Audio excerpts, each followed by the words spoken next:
Things out on the water can turn quickly. One moment you're out there relaxing, enjoying a nice, wonderful day on the water, and the next thing you know, you're making a mayday call requesting Coast Guard assistance to come rescue you off your vessel, kinda like we see in these images here. Fortunately, the Coast Guard arrived just in the nick of time for this crew. As we can see, the vessel they're on is almost completely submerged underwater and winds up going completely under just moments after the Coast Guard gets them off the boat. But fortunately, rescue crews were quick to the scene and able to help this crew, just like some of the other things we're going to see in this week's episode of Boating News of the Week.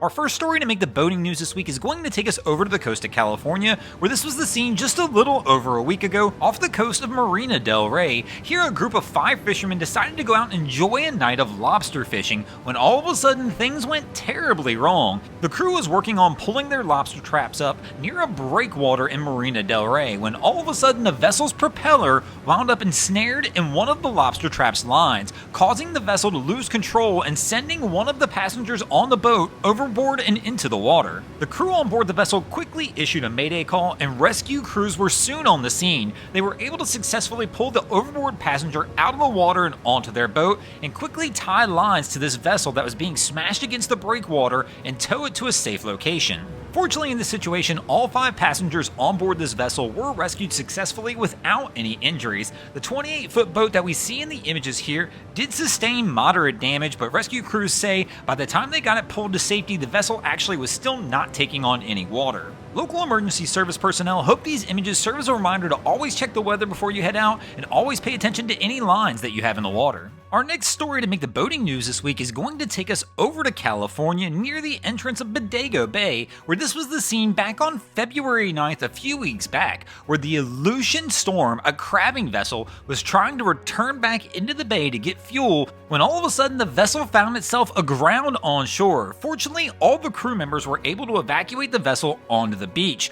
Local Coast Guard and rescue crews quickly believed the vessel actually had a high likelihood of being able to be salvaged due to only being soft grounded. Tug crews were called in from San Francisco to attempt to try and pull the boat off the beach. Unfortunately, all 3 attempts they made at the 3 high tides in a row failed, and as we can see, the boat wound up sitting on the beach for several days, and all of a sudden a few days later, this is what the vessel looked like. Here you can see the helm area is now open to the elements after the vessel took a beating from storms that rolled through shortly after the initial attempts to try and pull it off the beach. A friend of the channel, George Homenko, has been following this story since it happened and has been getting these images that we see here, highlighting what the incident continues to look like day after day as things have progressed. And that brings us to where we are today. These images here, the vessel is no longer considered salvageable, and crews have moved from trying to refloat the boat to understanding they're going to have to cut it into pieces to move it off the beach. They actually had high hopes on this one, as it's a double-hulled steel vessel, letting rescuers believe that the vessel was going to be able to handle the conditions, but obviously, as we can see from these images here, that was just not the case. I definitely recommend checking out George's videos, as he's got a great little series showing exactly how this vessel started to fall apart over the days.